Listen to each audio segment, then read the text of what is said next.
pour vous dire quelle était l'importance de ce geste de Tahiré. Et il a fallu des jours et des jours de discussions, de débats, les interventions de Baha'u'llah, les interventions d'un personnage extrêmement important, Rodus, etc., pour que les hommes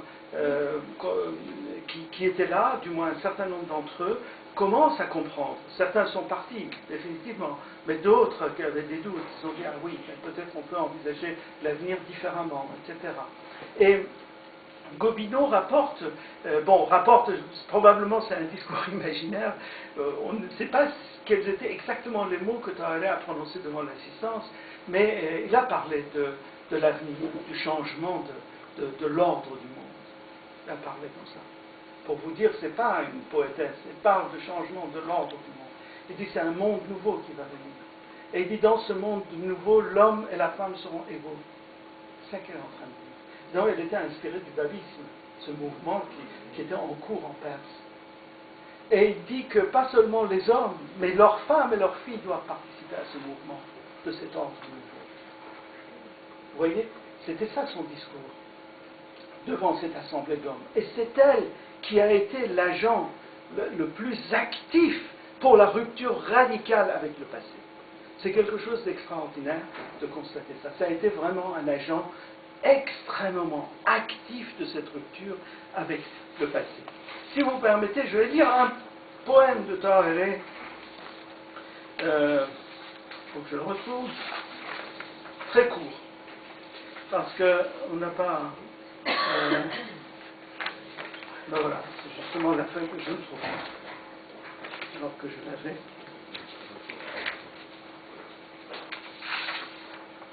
Je le lis en persan, et puis si vous voulez, on a des amis qui ne comprennent pas le persan, je pourrais le traduire, mais ça serait un mauvais français. Ey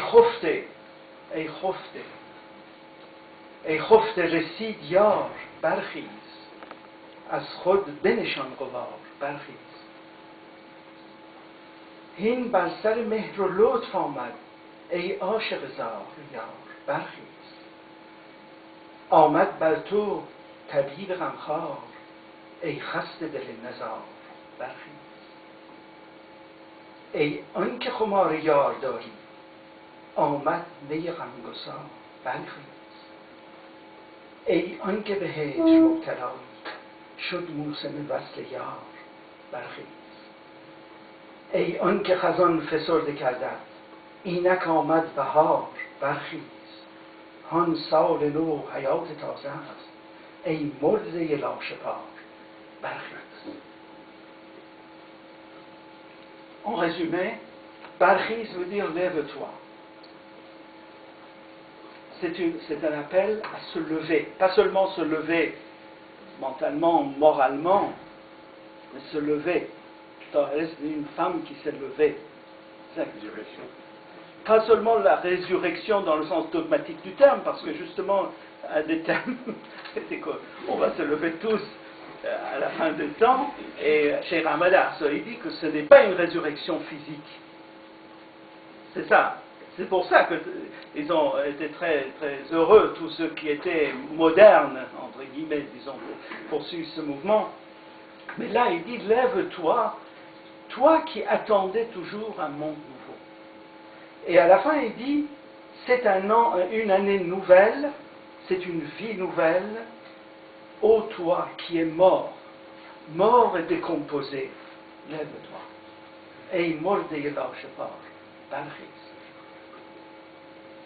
Alors, il y a beaucoup de certains poèmes de Tahiré qui ont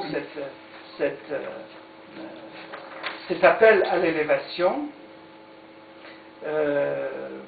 Il y en a d'autres, il y en a d'autres de ce type, et je crois que c'est très très intéressant de voir que vraiment ça a été l'agent actif d'une rupture avec le passé.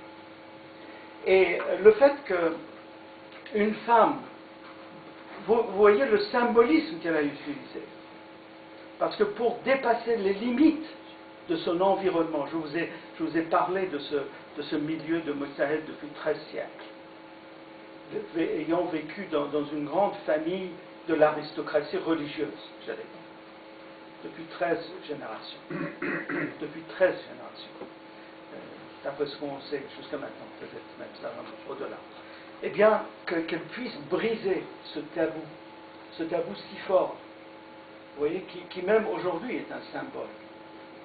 C'était quelque chose d'absolument extraordinaire, que quasiment ça demandait un courage. C'est pour ça que je dis que c'est un des personnages vraiment les plus fascinants que j'ai pu voir.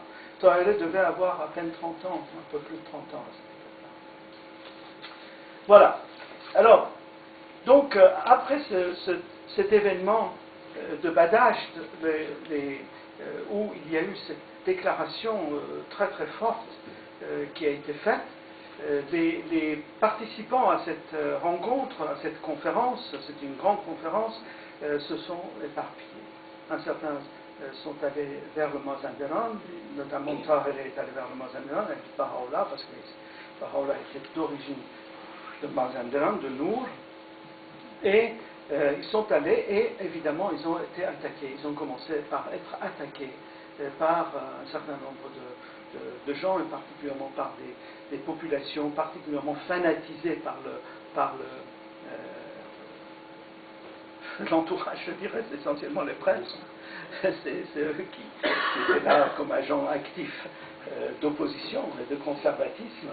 Donc, ils sont allés donc vers le Mazanderan, et Toharé est allé de ville en ville, et partout, en particulier, j'ai même noté le parcours, parce qu'on voit les noms aujourd'hui. Bon, Shaharkour, c'est un village, ils ont même un site internet aujourd'hui, Shaharkour, Shaharroud, enfin, etc.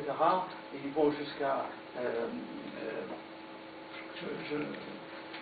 j'ai noté, je ne me souviens plus de tous les noms, et finalement il va jusqu'à Hormone, où il est reçu par le grand théologien de Hormone, qui était lui-même un cheikhi et un homme extrêmement ouvert, et qui avait lui-même accepté le mouvement du Bab, la religion du Bab. Donc Toharé a pu enseigner, là aussi, dans son école, pendant de longues semaines et mois, toutes les personnes qui se trouvaient là. Et finalement, il a dû aller dans un village du Mazanderan, en pleine forêt. Et c'est là où il a vécu. Il a été reçu par le grand Khan de cette région. Je ne sais pas comment on l'appelle dans cette région-là, mais c'était celui qui admirait Toharé, qui l'a reçu. Et il est resté pendant 2 ans, je crois, dans ce village.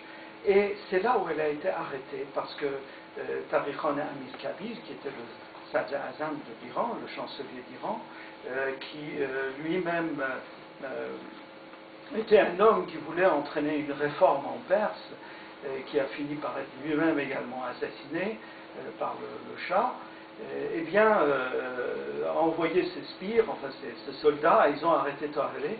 Et Toharé était retourné à Téhéran, et elle a été emprisonnée dans la maison du Kalantar, du maire de Téhéran, Ebrahim Khan. Et c'était l'instigateur de cette arrestation, c'était essentiellement Hajib al-Dawleh, qui était un des seigneurs de l'époque. Donc Toharé va passer entre 2 et 3 ans dans la maison de Kalantar, jusqu'en 1852. Et dans cette maison, elle était reçue, en fait, elle avait une pièce qui était en haut de la maison. Elle vivait là-bas, elle n'avait pas le droit de sortir de cette maison, mais c'était la femme du Kalantar qui était chargée de son accueil, etc. Et sa renommée a été telle que toutes les princesses Rajar de la cour impériale fréquentaient Toharé, venaient régulièrement et le voir. Et même lorsqu'il a été décidé que Toharé sera, il y a eu le fatwa, le fatwa, vous connaissez ce terme, à travers l'actualité religieuse, il y a eu un fatwa comme quoi il fallait tuer Toharé. C'était 2 mollahs de Téhéran qui ont tenu le fatwa, et le Shah Nasser al-Din à l'époque était celui qui a exécuté cet ordre. Bon, je n'entre pas dans le détail, mais juste savoir que